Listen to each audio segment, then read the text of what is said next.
Bismillahirrahmanirrahim. Assalamualaikum warahmatullahi wabarakatuh. Kami dari kelompok 4 akan mempresentasikan hasil kerja dari kelompok kami. Untuk kesempatan kali ini kami mengangkat paper yang berjudul Logistic and Procurement Outsourcing in the Healthcare Sector A Comparative Analysis. Untuk anggotanya sendiri ada yang pertama ada Nao Bagus Huluki, yang kedua ada Kevin Ayesa Julian, yang ketiga ada Fatia Nisa, yang keempat ada Ida Kaida, yang kelima ada saya sendiri Muhammad Faiz Radi, yang keenam ada Faisa Tarani Nugroho, dan yang ketujuh ada Andina Apriliani. Pertama-tama kita memasuki identifikasi masalah. Identifikasi masalah kali ini ada dua poin, yaitu bagaimana sektor kesehatan dapat meminimasi biaya namun tetap menjaga kualitas pelayanan. Yang kedua, bagaimana pengaruh metode outsourcing NHS dan RHS pada sektor kesehatan. Selanjutnya kita masuk ke problem detail. Saat ini banyak sekali sektor publik di bidang kesehatan yang menggunakan metode outsourcing. Outsourcing pertama kali Outsourcing penting sekali karena dapat menghemat biaya dengan melakukan strategi yang optimal tanpa mengurangi kualitas pelayanan. Namun diperlukan pertimbangan dalam menerapkan metode outsourcing. Dibutuhkan perbandingan antara outsourcing NHS Inggris dan outsourcing RHS Tuscany. Selanjutnya kita masuk ke simptom. Di simptom ini ada dua poin. Yang pertama yaitu outsourcing National Health Service atau sering disebut NHS NHS di Inggris, yang merupakan outsourcing dari publik ke swasta sektor, di mana organisasi klien bukan untuk menggunakan penyedia swasta. Selanjutnya outsourcing Regional Health Service atau bisa disebut RHS di wilayah Tuscany, Italia, yang merupakan outsourcing dari publik sektor ke publik sektor, di mana organisasi klien menggunakan penyedia publik. Oke, di sini saya akan menjelaskan perbedaan antara NHS dan RHS. Yaitu di NHS, outsourcing dari pabrik ke swasta. Kalau RHS, outsourcing dari pabrik ke pabrik. Lalu, jika NHS, mereka mengumpulkan volume dan menstandarisasi produk di tingkat nasional untuk skala ekonominya. Dan untuk RHS, mereka mengumpulkan volume dan menstandarisasi produk di tingkat regional untuk skala ekonominya. Perbedaan hanya di tingkatan wilayah tertentu saja. Boleh next? Oke, di sini saya akan menjelaskan mengenai fishbone diagram atau root cause-nya. Kita bisa melihat bahwa segitiga di sebelah kanan merupakan efek dari para penyebab yang ada di sebelah kirinya. Sebelah kirinya kita menggunakan kategori 6M. Namun karena di paper tidak ada man, jadi kita tidak menginputkan man-nya. Yaitu saya akan menjelaskan people-nya. People ya, penyebab pertama people. Di sini di people juga ada beberapa sebab yang menyebabkan efek di sebelah kanan itu, yaitu kurang profesionalnya tim pengadaan yang ada di sektor publik. Lalu dari segi measurement-nya ada masalah, yaitu meningkatnya biaya kesehatan, mengelola hubungan outsourcing, memastikan kolaborasi dan dari berbagai informasi dari mesinnya, yaitu sektor kesehatan menggunakan metode outsourcing. Dari segi material, stok peralatan ilmiah utama, lalu ada bahan habis pakai. Dan terakhir untuk metodenya adalah MSE hanya mengatur sebagian hubungan outsourcing dan ruang lingkupnya sangat terbatas. Ini membuat efek dari semua masalahnya itu dapat terjadi pembengkakan biaya dan kualitas pelayanan yang buruk di sektor kesehatan. Oke, di sini kita akan menjelaskan mengenai ada 10 produk di sini ya, yaitu ada jarum suntik, sarung tangan medis, masker, infuset, tabung oksigen, kateter, paracetamol, amoksisilin, jasa disinfeksi, dan terakhir cleaning service. Boleh next. Ini ada evaluasi kinerjanya ya, evaluasi kinerja dari tiap suppliernya. Oke, di sini ada evaluasi kinerja supplier dari produk yang pertama yaitu jarum suntik. Untuk ketetapan pengiriman sendiri dengan memiliki jumlah pengiriman 20. Untuk ketetapan kualitas memiliki jumlah pengiriman 60. Untuk ketetapan jumlah memiliki jumlah pengiriman 60. Dan untuk ketepatan layanan memiliki jumlah pengiriman 10. Selanjutnya itu kita lakukan pembobotan untuk kelima supplier tersebut. Yang pertama itu ada pada PT Tekno Medikalogi dengan nilai 87,75%. Yang kedua itu PT Endo Indonesia dengan persentase 78,30%. Yang ketiga itu pada supplier CV Wahana Kolab Indonesia dengan 74,50%. Yang keempat pada supplier PT One-Jack Indonesia sebesar 86,35%, dan yang terakhir pada supplier PT JMG Sunde sebesar 85,75%. Untuk pembobotan ini kita pilih tiga yang untuk tiga persentase yang terbesar, yaitu yang pertama itu pada PT Tekno Medikalogi, yang kedua itu pada PT One-Jack Indonesia, dan yang ketiga pada PT GMG Sunde. Selanjutnya evaluasi kinerja supplier untuk sarung tangan medis.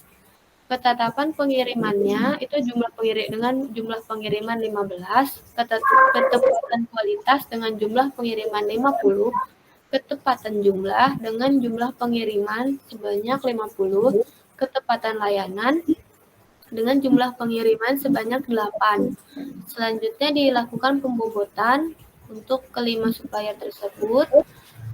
Pada PT Tekno Medikalogi sebesar 78,50%, untuk PT Agusta Global Mandiri sebesar 74,80%, untuk PT Menara Medika Pratama sebesar 85%, untuk PT Procare Internasional Indonesia sebesar 83%, dan pada yang terakhir pada PT GMG Sunde sebesar 75,40%. Dan di sini yang terbaik pertama yaitu pada PT Menara Medika Pratama sebesar 85%, yang kedua itu pada PT Procare Internasional Indonesia sebesar 83%, dan yang terakhir pada PT Tekno Medikalogi sebesar 78,50%. Selanjutnya evaluasi kinerja supplier pada masker. Ketepatan pengiriman dengan jumlah pengiriman 20. Selanjutnya ketepatan kualitas dengan jumlah pengiriman sebanyak 40. Untuk ketepatan jumlah itu memiliki jumlah pengiriman sebanyak 40. Untuk ketepatan layanan itu memiliki jumlah pengiriman sebanyak 10. Selanjutnya dilakukan pembobotan untuk kelima supplier tersebut. Yang pertama pada PT Tekno Medikalogi sebesar 84,70%. Pada PT Agusta Global Mandiri sebesar 77%, yang ketiga pada PT GMG Sunde sebesar 81,20%, yang keempat itu pada PT Asia Pulp and Paper sebesar 83,25%, yang terakhir pada PT HC Arta Graha sebesar 84,50%. Dan yang paling tertinggi pertama itu pada PT Tekno Medikalogi, yang kedua itu pada PT HC Arta Graha, dan yang terakhir pada PT Asia Pulp and Paper. Selanjutnya evaluasi kinerja supplier pada infuset. Ketepatan pengirimannya itu memiliki jumlah pengiriman sebesar 18. Pada ketepatan kualitas memiliki jumlah pengirimannya sebanyak 60. Pada ketepatan jumlah memiliki jumlah pengiriman sebanyak 60. Untuk ketepatan layanan memiliki jumlah pengiriman sebanyak 9. Selanjutnya dilakukan pembobotan pada 5 supplier tersebut, yaitu yang pertama pada PT Tekno Medikalogi sebesar 84,40%, Yang kedua pada PT Agusta Global Mandiri sebesar 78,60%. Yang ketiga pada PT Raja Wali Nusindo sebesar 85,85%. Yang keempat pada PT GMG Sunde sebesar 76%. Dan yang terakhir pada PT Gloria Medica sebesar 85,85%. Nah, di sini bisa kita lihat tertinggi pertama itu pada PT Gloria Medica dan juga pada PT Raja Wali Nusindo. Tinggi kedua itu pada PT Tekno Medikalogi dan yang tertinggi ketiga yaitu pada PT Agusta Global Mandiri. Yang selanjutnya adalah evaluasi kinerja supplier untuk produk tabung oksigen. Jadi di sini untuk ketetapan pengirimannya, kita mengambil jumlah pengiriman sebesar 20 produk. Untuk ketetapan kualitasnya, kita mengambil jumlah pengiriman sebesar 60. Ketetapan jumlahnya, kita mengambil jumlah pengiriman sebesar 60 juga. Dan ketetapan layanannya, kita mengambil jumlah pengiriman sebesar 10. Setelah itu kita lakukan pembobotan seperti sebelumnya. Nah, di sini ada 5 supplier, PT Tekno Medikalogi dengan nilai pembobotan 78,75.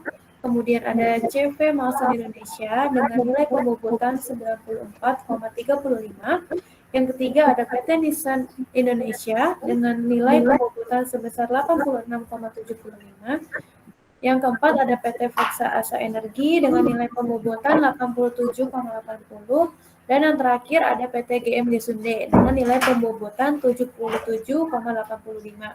Di sini dari kelima supplier kita pilih mana yang nilai pembobotannya paling tinggi, yaitu dimiliki oleh CV Malsen Indonesia sebesar 94,35. Next. Selanjutnya kita mengevaluasi kinerja supplier untuk produk kateter. Di sini ketetapan pengirimannya, jumlah pengirimannya kita mengambil 20 produk, ketetapan kualitasnya, jumlah pengirimannya 50, ketetapan jumlahnya, jumlah pengirimannya 50 juga, dan ketetapan layanannya, jumlah pengirimannya 10. Untuk nilai pembobotan di sini ada 5 supplier. Yang pertama ada PT Tekno Medikalogi dengan jumlah pembobotan 82,90. Kedua ada PT Endo Indonesia dengan nilai pembobotan 79,80. Kemudian ada PT Dipa Global Medtech dengan nilai pembobotan 82,20. PT Gloria Medica dengan nilai pembobotan 78,50 dan PT Raja Wali Nusindo dengan nilai pembobotan 89,10. Di sini bisa kita lihat bahwa nilai pembobotan yang paling besar dimiliki oleh PT Raja Wali Nusindo sebesar 89,10. Sehingga PT tersebutlah yang kita pilih sebagai preferred supplier. Next. Selanjutnya evaluasi kinerja supplier untuk produk paracetamol. Di sini ketetapan pengirimannya kita memilih jumlah pengiriman sebesar 20. Ketetapan kualitasnya kita memilih jumlah pengiriman sebesar 60. Begitu juga dengan ketetapan jumlahnya kita memilih produknya jumlah pengirimannya sebesar 60 dan ketetapan layanannya kita pilih 10 produk untuk jumlah pengirimannya. Kemudian untuk nilai pembobotannya di sini seperti sebelumnya ada 5 supplier juga. Yang pertama ada PT Kimia Farma dengan nilai pembobotan 94,50. Ada PT K24 Indonesia dengan pembobotan 77,33. PT KB Farma dengan nilai pembobotan 86,83, PT Dexa Medica dengan nilai pembobotan 77,83, dan yang terakhir ada PT Meditama dengan nilai pembobotan 69,33. Di sini bisa kita lihat bahwa yang harus kita pilih sebagai preferred supplier adalah PT Kimia Farma karena memiliki nilai pembobotan tertinggi yaitu 94,50. Next. Nah, yang selanjutnya ada evaluasi kinerja supplier untuk produk amoxicillium. Nah, yang pertama kita tentukan dulu ketetapan pengirimannya. Itu kita di sini mengambil jumlah pengiriman 20, ketetapan kualitasnya kita mengambil jumlah pengirimannya 50, ketetapan jumlahnya juga 50, dan ketetapan layanannya 10. Untuk suppliernya di sini ada 5 juga seperti sebelumnya. Yang pertama ada PT Kimia Farma dengan nilai pembobotan 85,80. Yang kedua ada PT K24 Indonesia dengan nilai pembobotan 80,10. Yang ketiga ada PT KB Farma dengan nilai pembobotan 82,30. Yang keempat ada PT Dexa Medica dengan nilai pembobotan 74,10 dan PT Meditama dengan pembobotannya nilainya 80. Nah, di sini kita mengambil supplier sebagai yang utamanya adalah PT Kimia Farma karena memiliki nilai pembobotan tertinggi dengan nilai 85,80. Next. Selanjutnya, untuk evaluasi kinerja supplier pada jasa disinfeksi, ketepatan pengirimannya dengan jumlah pengiriman sebesar 17. Lalu untuk ketepatan kualitas dengan jumlah pengiriman sebanyak 60, lalu ketepatan jumlah pengiriman sebanyak 60, lalu ketepatan layanan dengan jumlah pengiriman 8. Lalu dilakukan pembobotan tersebut dengan aspek ketepatan yang telah ditentukan dengan PT Moteker Cemerlang sebesar 92,05%, lalu PT Fumida Pestindo Jaya sebesar 83,55%, lalu PT Haraker Risamasta Indonesia sebesar 77,65%, lalu ada PT Garda Gata Nusantara sebesar 69,95%, lalu ada PT Homecare Indonesia sebesar 87,05%. PT Moteker Cemerlang merupakan hasil pembobotan yang paling tinggi, sehingga bisa di next. Lalu untuk evaluasi kinerja supplier untuk jasa cleaning service dengan ketepatan pengiriman dengan jumlah pengiriman sebanyak 10, lalu ketepatan kualitas dengan jumlah pengiriman sebanyak 40, lalu ketepatan jumlah dengan jumlah pengiriman sebesar 40, lalu ketepatan layanan dengan jumlah pengiriman sebanyak 5. Lalu dilakukan pembobotan nilai dan PT Hygienis Environmental Service itu mendapat 69,95%, lalu PT Putra Akasia Multindo sebesar 64,25%, lalu PT Cleanseed sebesar 63%, lalu PT OK Home sebesar 62,70%, lalu PT Click and Clean sebesar 82,25%. Dan PT Clean and Clean mendapat presentasi pembobotan tinggi. Hasil pembobotan. Selanjutnya di sini untuk approve supplier list, kami melakukan 5 produk dengan hasil inspeksi. Untuk PT Teknomedikologi yang priority statusnya preferred supplier dengan certification status sebesar 10% dan performance ratingnya sebesar 5, dan juga kami melakukan switching dengan hasil awalnya pertamanya itu normal, lalu ke longgar, lalu ke longgar, lalu ke normal, lalu ke ketat, lalu ke normal, dan lalu ke normal, dan didapatkan hasil rejectnya sebesar 6 pieces. Lalu untuk produk sarung tangan medis, kami mendapatkan hasil inspeksi dan PT Menara Medika Pratama itu preferred supplier dengan certification statusnya sebesar 10%, lalu performance ratingnya sebesar 5, dan juga kami telah melakukan switching rule dengan hasil normal, karena pada awal normal, lalu ke ketat, lalu ke normal, lalu ke longgar, lalu ke longgar, lalu ke normal lagi, dengan hasil reject sebesar 5. Lalu untuk masker, PT Teknomedikologi yang itu preferred status, priority statusnya, lalu certification statusnya sebesar 100%, lalu performance ratingnya sebesar 5, lalu untuk hasil inspeksi dengan menggunakan switching rule-nya, yaitu pada awalnya normal, ke longgar, lalu ke normal, lalu ke normal, lalu hingga hasilnya ketat, dengan reject-nya sebesar 5. Lalu versi set-nya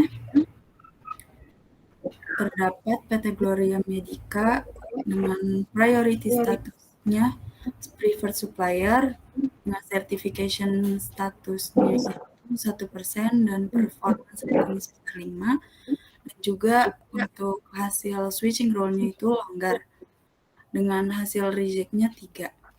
Kami melakukannya dengan pada awalnya normal, ke longgar, lalu ke normal, lalu ke normal, lalu ke longgar, lalu ke longgar, hingga ke normal. Lalu selanjutnya tabung oksigen, yaitu terdapat CV Malaysia Indonesia dengan priority statusnya yaitu preferred supplier, lalu certification statusnya 1% dan performance ratingnya 6, dan juga untuk hasil switching rule-nya itu longgar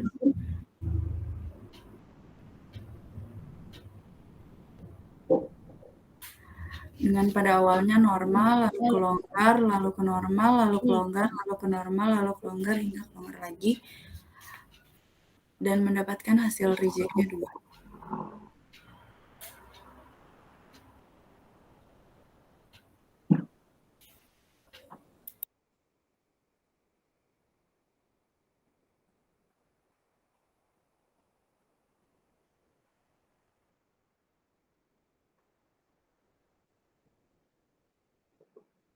Oke, selanjutnya adalah perencanaan Ecogerman pada PT Halodoc.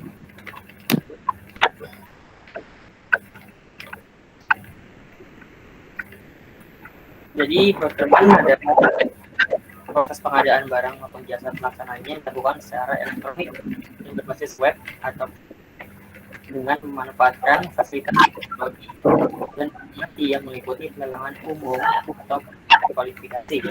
Untuk komponen sendiri ada pengguna user, perangkat keras hardware, perangkat lunak software, sumber daya manusia (SDM), kebijakan atau policy, tata kelola, infrastruktur perusahaan, dan proses e-procurement yang dijalankan.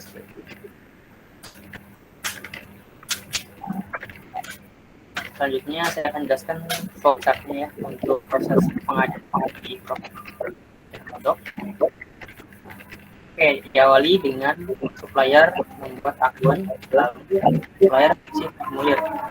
Oke, setelah itu formulir tersebut datanya akan disimpan oleh sistem e-proc. Setelah data disimpan, maka manajer procurement PT Halodoc akan mengecek kelengkapan datanya. Jika datanya sudah lengkap dan benar, maka manajer procurement akan konfirmasi sistem e-proc. Lalu jika data kurang lengkap dan tidak benar, maka supplier harus mengisi formulir. Nah, setelah itu e-proc akan menerima konfirmasi dan memberikan konfirmasi tersebut kepada supplier, dan supplier menerima notifikasi bahwa pembuatan akun telah berhasil. Selanjutnya, supplier akan mengakses form untuk supply barangnya. Jika sudah diklik, maka sistem e-proc akan menampilkan data produk yang dibutuhkan oleh PT Halodoc. Selanjutnya, supplier mengisi form spesifikasi produk yang akan disuplai sesuai dengan permintaan dari PT Halodoc. Lalu setelah itu data disimpan oleh dan Halodoc melalui manajer procurement mengecek kelengkapan data tersebut. Jika datanya sudah benar, maka PT akan konfirmasi jadwal pengiriman barang prototype. Jika salah, ulangi untuk pengisian datanya. Selanjutnya, konfirmasi jadwal prototipe barang dan akan ACC. Setelah itu, mengirimkan produk prototype kepada PT. Setelah dikirimkan, PT akan mengecek produk prototipe-nya. Jika produknya sudah sesuai, maka akan dilakukan penandatanganan MOU dan pemesanan barang.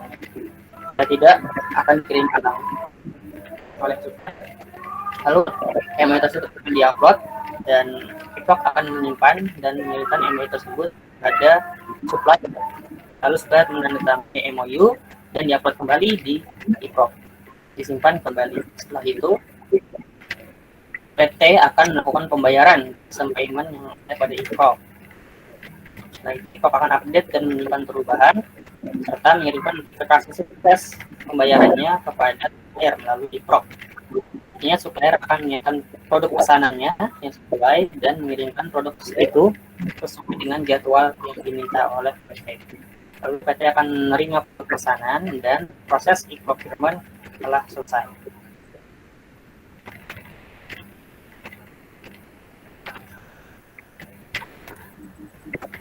Berikut syarat untuk menjadi supplier Halodoc, yaitu ketentuan umumnya.